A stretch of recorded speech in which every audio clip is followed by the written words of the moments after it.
108গৰাকী শিশু গৰখীয়া সেৱাৰ মনোমোহা দৃশ্যই পুলকিত কৰিলে সকলোকে। আজিৰে পৰা নলবাৰীৰ আখৰাত আৰম্ভ হৈছে ৩১ সংখ্যক পূব নাম্বৰ ভাগ সভা মহোৎসৱ। ১৯৯৬ চনৰে পৰা পূব নাম্বৰ ভাগ অঞ্চলৰ ৰাইজৰ সম্প্ৰীতিৰ বাৰ্তাবাহক হিচাপে ৩১ বছৰে চলি আহিছে এই সভা মহোৎসৱ।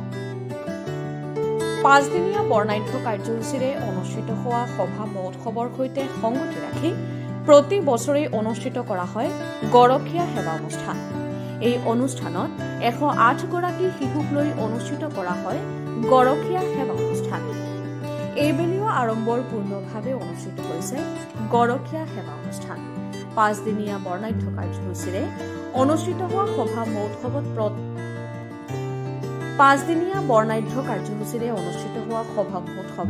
পতাকা উত্তোলন, ভাগৱত শোভাযাত্ৰা, ১০৮গৰাকী গৰখীয়া সেৱা, ধৰ্মালোচনী সভা আদি কাৰ্যসূচী অনুষ্ঠিত কৰা হয়।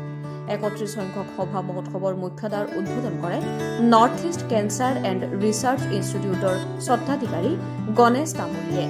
ইয়াৰ পিছতেই গৰখীয়া সেৱা অনুষ্ঠান আৰু অনুষ্ঠিত কৰা হয়। এই অনুষ্ঠান উদ্বোধন কৰে বিশিষ্ট সমাজকৰ্মী অৰূপ বৰপূজাৰীয়ে।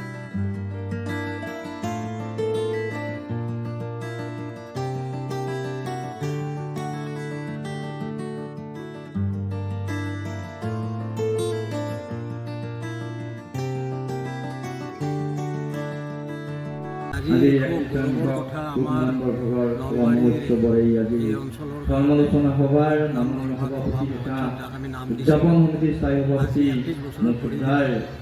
এইখন সভা মহোৎসৱে আমাৰ এই অঞ্চলত সমন্বয় একতা সৃষ্টি কৰিছে। এইটো প্ৰতিফলিত হৈছে কাৰণ এই সভা মহোৎসৱখন ইয়াত কোনো ধৰণৰ বেয়া কাম কাজ তেনেকুৱা হোৱা নাই। সকলোৰে মাজত ভাতৃত্ববোধৰ সৃষ্টি হৈছে আৰু এই ভাতৃত্ববোধে সমাজত শান্তিৰ সৃষ্টি কৰিছে। গতিকে মই ভাবোঁ যে এনেকুৱা ধৰ্মীয় সভা মহোৎসৱৰ পৰা আমাৰ সকলোৰে মাজত একতাৰ সৃষ্টি হওক আৰু একতাৰ সৃষ্টিয়ে শান্তি স্থাপন কৰে। এই যিটো মানুহৰ শৈশৱকাল, শৈশৱকাল পৃথিৱীৰ আটাইতকৈ ভাল লগা মুহূৰ্ত এইখিনি। আৰু এই সৰু সৰু ল'ৰা ছোৱালী ১০৮জন ল'ৰাৰ যিটো অনুষ্ঠান, এই অনুষ্ঠানে মোক একদম নষ্টালজিক অনুভূতি এটা দিছে। আৰু যিটো ভাৰতীয় সভ্যতা সংস্কৃতিত, ভাৰতীয় সংস্কৃতিত কৃষ্ণৰ যিটো এই কৃষ্ণৰ নৈ কৰিব নোৱাৰে। আৰু কৃষ্ণৰ বাৎসল্য যিটো ৰূপ, এই বাৎসল্য ৰূপটো কিন্তু আমাৰ সমাজখনক এক বেলেগ ধৰণে বান্ধি ৰাখিছে। গতিকে আজিৰ এই অনুষ্ঠানটোত ল'ৰাসকলক দেখি মই নিজকে আপ্লুত হৈছোঁ আৰু উদ্যোক্তাসকলক ধন্যবাদ জনাইছোঁ। ইমান সুশৃংখল নিয়াৰিকে পৰিপাটিকে এই অনুষ্ঠানটো পৰিচালনা কৰিব দেখা নাই আজিলৈকে। ১০৮জন ল'ৰা সুন্দৰকৈ বহি আছে, তেওঁলোকে সুন্দৰকৈ গ্ৰহণ কৰিছে আৰু যিটো তেওঁলোকৰ নিয়মানুবৰ্তিতা, এই নিয়মানুবৰ্তিতা শলাগ লৈছোঁ আৰু